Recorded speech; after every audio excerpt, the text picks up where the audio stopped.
Hello everyone, welcome back to the workshop. So in this video, we are going to be taking this huge, giant sawmill blade and turning it into a basin. And I've got my great friend here, Thomas Goodymit, the hand model, and he's going to help me forge on this. So without further ado, let's get into it. So the first thing you should know about working a piece this big in a forge, you can do this over like a ground pit forge if you don't have a big enough forge for this. My forge is about 2 foot in diameter, and this bowl is just shy of that, about 20 inches, or about 20, or the saw blade is about 22 inches in diameter. You want to heat the whole piece up and get all the stress out of it, just like in a regular saw blade bowl. So you ready, Thomas? Roger that. Let's go ahead and work on this thing. You can see those stresses are evident by the crinkling of the bowl.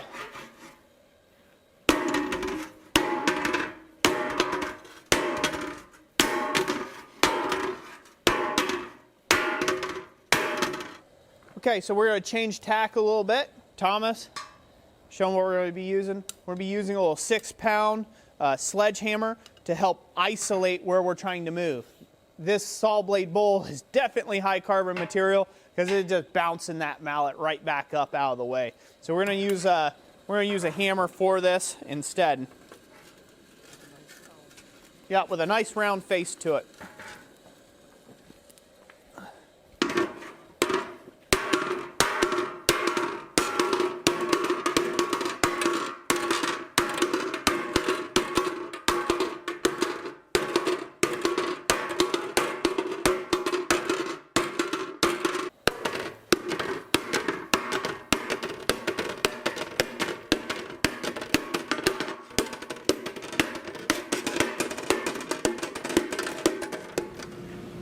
All right, we're going to be forging on the center. It's been a little bit. We've gotten this thing heated back up. I actually had to switch up to a much larger blower. You guys could probably hear it. If I'm speaking too loud for you, it's because there's a much louder blower running in the background here. We had to switch up to the much larger blower in order to get enough air through the coke to get this thing up and hot. Sometimes in business, you have to make adjustments like that.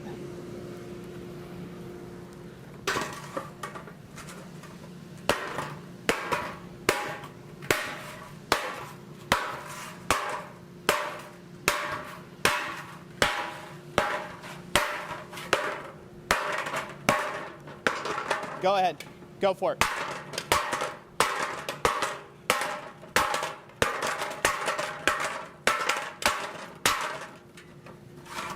Go ahead.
All right, now on to the last part of the forging process, putting our touch marks in. That's good, that's clean.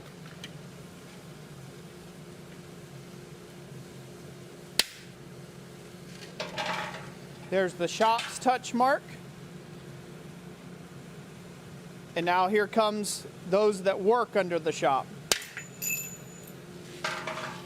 Go ahead and brush that clean, Thomas.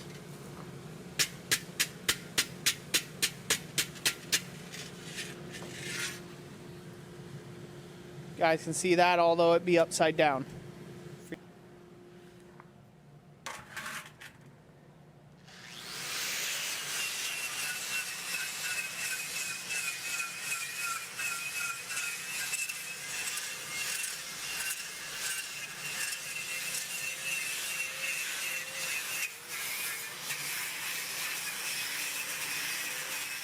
All right, everyone, so there you go.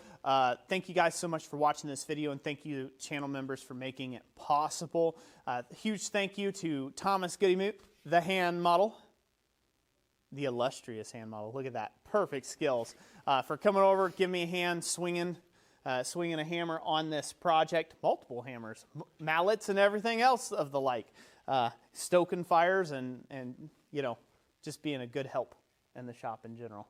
So thank you for that. Yes. And by the way, he's actually provided this bowl, or he actually provided the saw blade for this bowl. So yeah. When you need saw blades or a portable power hammer, get yourself a Thomas. Yeah, get yourself a Thomas, a hand model. So in total, this actually worked out to being 22¼ inches right now, finished diameter, and about 6 inches deep, which is what we were going for to begin with. Again, this is kind of a huge project to undertake. But as you can see, you can do it with the simplest of tools. You can do it with just a simple wooden mallet and a dishing stump if you needed to. Now, obviously you don't have to make something like the big dishing swage that I made, but that was all made by hand too. Welded it to an actual drum and beat the center down to create myself a depression. You could just easily hollow out the end of a very large log and do the same type of work. It's just going to take a little bit longer to get the same results there.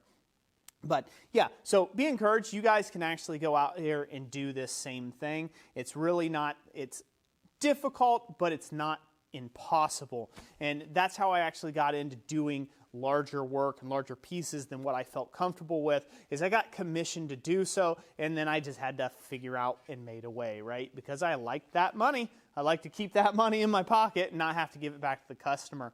So you don't have to over-engineer everything. You can get it done with some really simple tools and a good friend to help. So that's it for today. Thank you all so much for watching. And God bless each and every last one of you out there. You got anything else to say to him, Thomas? Just have a great one and forge on, my friends. All right. We'll catch you on the next one. Thanks for watching.